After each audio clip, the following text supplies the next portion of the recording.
This is video number 2 for the launch of my new book, The Lost Art of Closing, Winning the 10 Commitments That Drive Sales. In video 1, I gave you the backstory. In this video, I'm going to tell you about what's inside the book, why you need it, and how it can help you produce better results. This book is built on the idea that it's your responsibility as a salesperson to control the process. I've watched too many salespeople struggle to win deals because they believed their buyer had a process, and that process ended up causing them to make no decision at all. I've seen salespeople do a tremendous job serving the client and creating value for them, only to have stakeholders go dark and deals stall for so long that they eventually died of neglect on the client's part.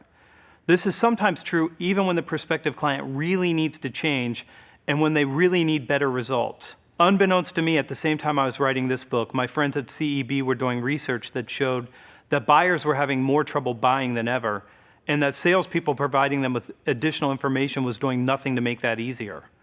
All that information only confused them more, and it gave them buyer's remorse when they did make a decision. What's wrong here is that the process isn't defined for the client, and they don't know what they really need to do to make change inside their own organization.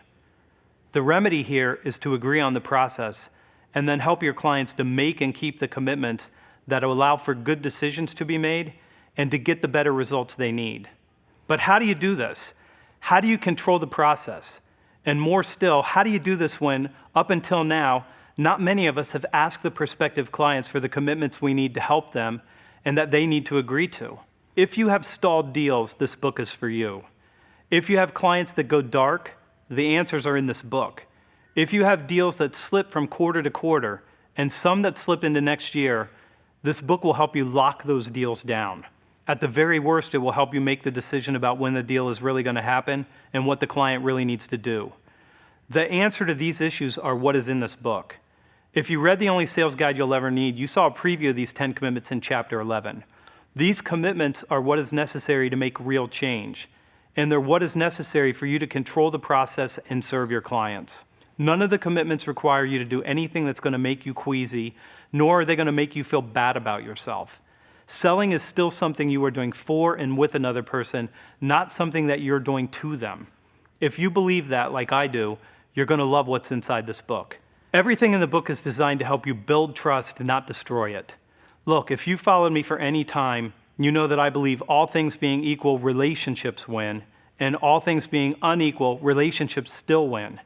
Your job in sales is to make all things unequal, and knowing how to help your clients change does just that.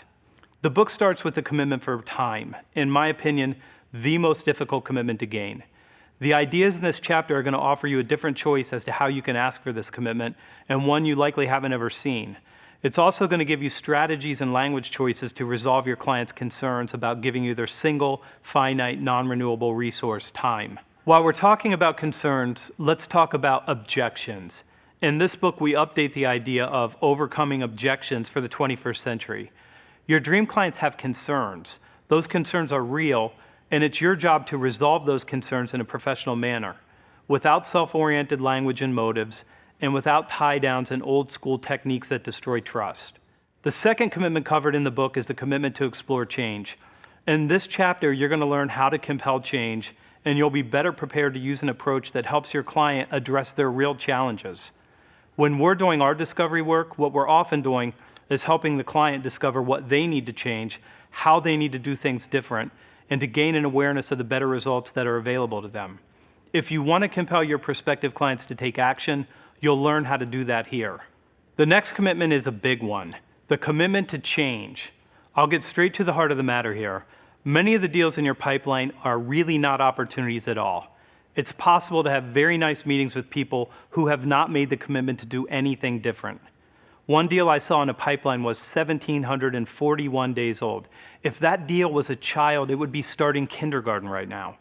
That's what happens when there's no commitment to change. You can ask for this commitment earlier in the process, gaining an agreement to do something different. The next two commitments go together. The fourth commitment is the commitment to collaborate, and the fifth is to build consensus. This sounds like we're talking about a linear process, but it isn't. You can go back and forth, designing the right solution with your client, and then gaining consensus from the people on their team. If your deals are going to die, it might be because your client doesn't own the solution because they didn't collaborate, or their team just isn't on board because you didn't build consensus. Chapters 4 and 5 give you the strategies and tactics to manage these commitments and increase the likelihood of a win. Wait, I haven't yet told you what a lot of early readers have liked most about this book, the language. At the end of every chapter, there's a sample dialogue for you to study. It's the words that you can use when your prospective client says, I make the decision, we don't need to bring anyone else into this conversation. You know your deal is dead when you hear that, and you'll find the answer to that concern because it's in the book. Okay, this is going to freak some of you out a little bit, and a few of you are going to ask why we don't gain the commitment even earlier, and that's the commitment to invest. For some of you, you know that selling at a higher price, if you start talking about the investment earlier and you use it to differentiate the greater value you're going to create, it increases your odds of winning. Some of you, and I know who you are, you want to wait to show your prices until you provide a contract, trying to avoid the conversation and maybe killing your prospective client with sticker shock later on. Listen, it's better to negotiate this earlier rather than later when you can't go back and modify your proposal and your solution. Once the investment is all buttoned up, you need to ask for the commitment to review the proposal. Not deliver the proposal, just review it. You want to give people something they can say yes to. From there, you have to resolve concerns. The commitment to get back together and talk these things out is critical, and not doing so kills deals dead. Now, finally, the close you've been waiting for, number 9 in a series of 10. This is the commitment to decide. This is the big ask. Or is it? Look, if you get what comes before this commitment right, this is one of the easiest commitments to gain. The language throughout the book is straightforward, natural, and direct. There's no tactics, there's no tricks, there's no tie downs, there's no silly names. You're just going to ask directly for the business. The 10th commitment. If you read The Only Sales Guide, you didn't think I'd forget this one, did you? You know how sometimes you win a deal and the client doesn't make the changes they need to make on their side in order for things to work? Well, that's number 10, the commitment to execute. You've got to go back and make sure that they get the outcomes they paid for. The final few chapters of the book are going to walk you through some ideas about helping address your client's fears by having transformational conversations, a chapter the publisher wanted to kill, and I insist is there for you because it's so important. There's some information about managing your pipeline and deals. If you're a sales leader, this will help you. And there's some parting thoughts on where you go now.